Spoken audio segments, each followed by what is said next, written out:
Good morning, Year 7. It's Mrs. Reed here, and I'm really sorry to say that I'm not going to be back to see you face to face in our lessons this half term. But what I do intend to do is still finish off the story we've been reading, and then I'll be able to see all of you again in September after the summer holidays. So we have been reading The Demon Headmaster. So what I would like you to do is make sure you've got your exercise books out and you've got The Demon Headmaster written down as your title first, please.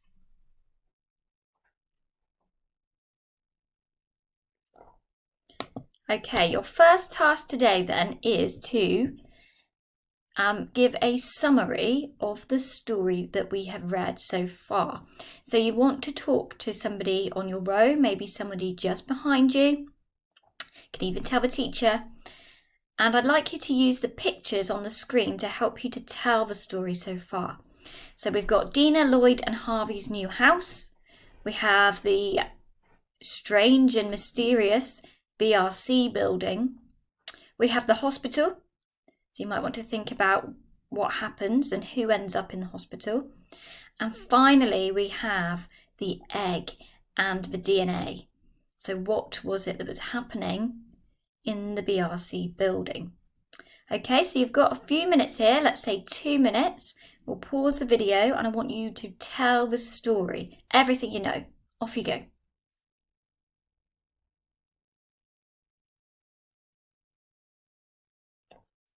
Okay, brilliant. So let's bring those conversations to an end. I'm going to go through and do a very quick summary of the story. I'm sure you will have included many more details. So if you remember at the start of the story, we were introduced to the Hunter family, and they had moved into a new house because their dad had got a job at a company called the BRC. Now, something was strange about the village that the family moved into. Every time the BRC was mentioned, everybody gave exactly the same response. It sounded a little bit like robots. Dina and her friend Simon began to investigate what might be happening at the BRC. If you can remember, there was that huge creeper, that great big plant that was growing extremely quickly and was really drawn to the red light of their torch. Unfortunately, Dina's brother Lloyd decided to follow them out one night, and he ended up in a really mysterious accident which has left him in the hospital. We have other strange characters such as Rose Carter, and she seems to know an awful lot about what's going on at the BRC, and perhaps is being used to spy on the Hunter family. We know now that the Hunter's friends from Splat have all arrived to try and help investigate. And Simon, well, with the help of Dina, who has stolen Rose's remote control, he has managed to now get inside the BRC building, but he's been kidnapped by the director. When he was in there, what did he see? He saw a great big egg. And on the computer, he saw that it said DNA of a lizard. So we know there are some strange experiments going on in that BRC. What we don't know is what's going to happen to Simon, what's going to happen to Lloyd, and will Dina and Splat be able to rescue them in time? Okay. So a short piece of writing before we continue reading today. I would like you to copy out these sentences and then fix them up for me. Okay, I know you know the rules, so you're looking out for things like missing capital letters or commas, missing speech punctuation, missing full stops. So pause the video and spend a few minutes writing and correcting these sentences.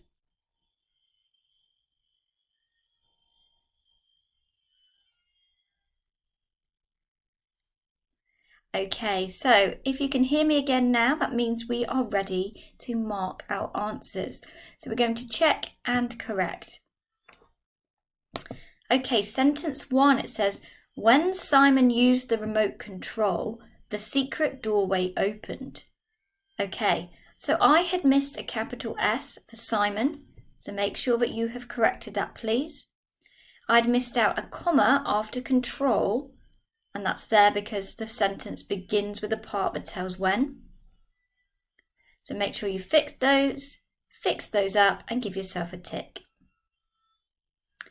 Number 2, the director looked at the egg and said, comma, speech marks, report on the experiment. Okay, report on experiment, exclamation mark, speech marks.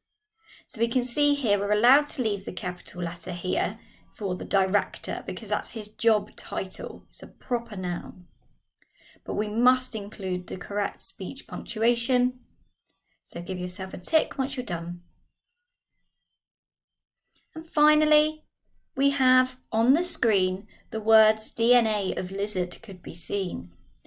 So we've got a part that tells where. Where does it happen on the screen? So we must follow that with a comma.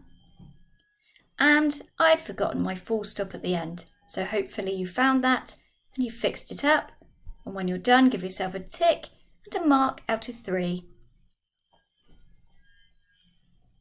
Okay. So we are going to continue reading today, and we're going to be reading from page 116. That's where we finished last time. If you have a copy of the book, you might like to turn to that page, ready to start, but you're also welcome just to be listening to the story. Okay. So this was the moment that Simon was with the director in the BRC building, and he looked around him and he could see on the computer screen the words DNA of lizard. The director waved a hand towards the small glass tank besides the computer. One of the lizards, he murmured, an admirably unemotional creature. Simon looked at the tiny green lizards in the tank. What did you do to it? He growled. The process is fully automated, the director said briskly. All I had to do was feed a lizard into the analysis chute. He pointed to a large round hole that gaped just below the screen.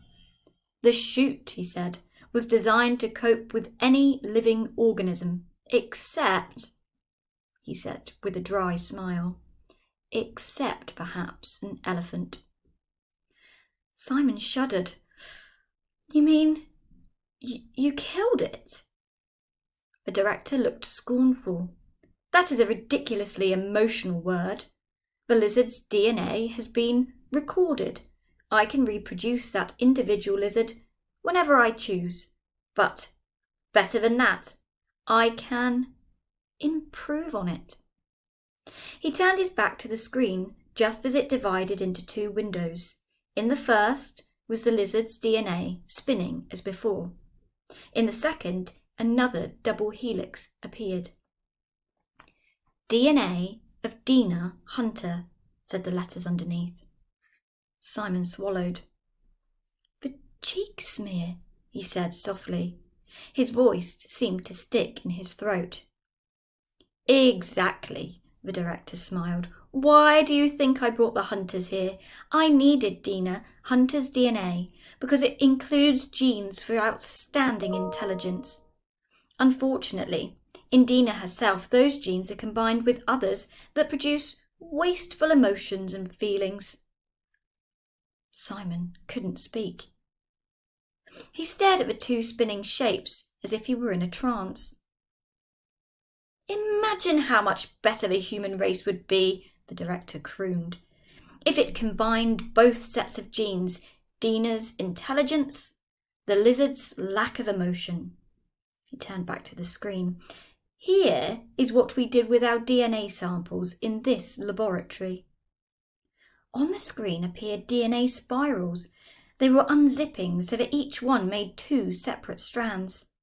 Suddenly, Simon realised what was going to happen, and he leaned forward so sharply that the straps cut into his arms. No! He whispered in horror. No!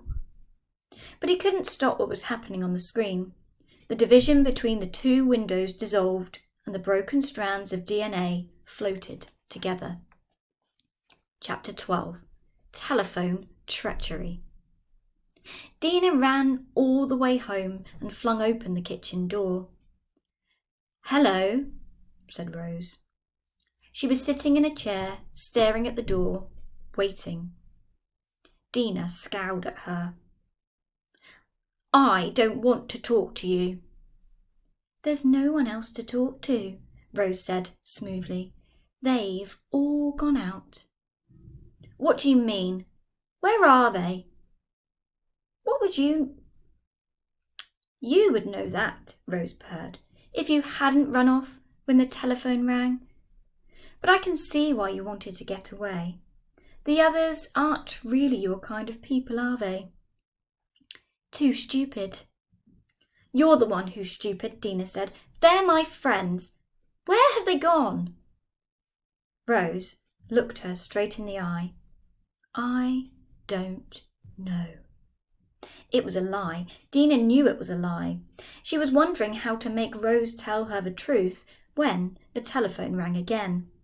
Squeezing past Rose's chair, she walked into the sitting room and picked it up. "Hello," she said. "Is that you, Harvey?" "No, it's me." "Simon? Where are you?" "Hello, Dina," Simon said. His voice sounded curiously flat. "I'm in the BRC. You've got to come here. It's urgent." "What's going on?" Simon didn't answer the question. Instead, he repeated what he'd said before in exactly the same voice. "I'm in the BRC. You've got to come here. It's urgent." A horrible chill swept slowly up Dina's spine. "Did you get caught?" "I'm in the BRC. You've got to come here. It's urgent." Dina knew just how he must be looking, blank-faced, obedient, and she knew who else was listening to the conversation, the person who had given him those words to say. "You've got to come," Simon said again. Dina closed her eyes. She wanted to rescue Simon, but she couldn't go to the BRC. Not if the headmaster was there. Not if he wanted her there. She would be walking straight into his hands, and that wouldn't help anyone. "I'm sorry," she said, as gently as she could. "I can't come, but I know what's happened, and I'll get you out of there as soon as I can." That didn't seem to make any impression on Simon. He repeated in the same sentence again in exactly the same blank voice. "I'm in the BRC." Dina couldn't bear it. She took the phone away from her, and for a moment the words echoed in the air. "You've got to come here. It's urgent." Then she rang off. "Problems?" Rose's voice said from the doorway. Dina turned round and glared. "It's nothing to do with you. Why don't you go home?" And then she had a better idea. "No. Why don't you go back to the BRC and your friend, the director?" Rose's eyes flicked. "I don't know what you're talking about." "It's no good trying to fool me. I know what's going on, but you are not going to get away with it." "No?" Rose said softly. "No." Dina pushed past her. She didn't know where she was going, but she knew that she had to get out of the house and do something. If she went on standing there, she would go mad. But she'd only reached the door when the phone rang again. She dived back towards it, but Rose was there first. "Yes," she said with her eyes on Dina. Cold, calculating eyes. "Give that to me," Dina said, but Rose ignored her, listening to the voice at the other end of the line. "Yes, she's here. Yes. You want her to come? It's urgent." It sounded like Simon again. Dina felt sick. With a brittle smile, Rose held out the phone, her hand over the mouthpiece. "Simon wants to talk to you," she said. Dina wasn't sure she could bear it, not that horrible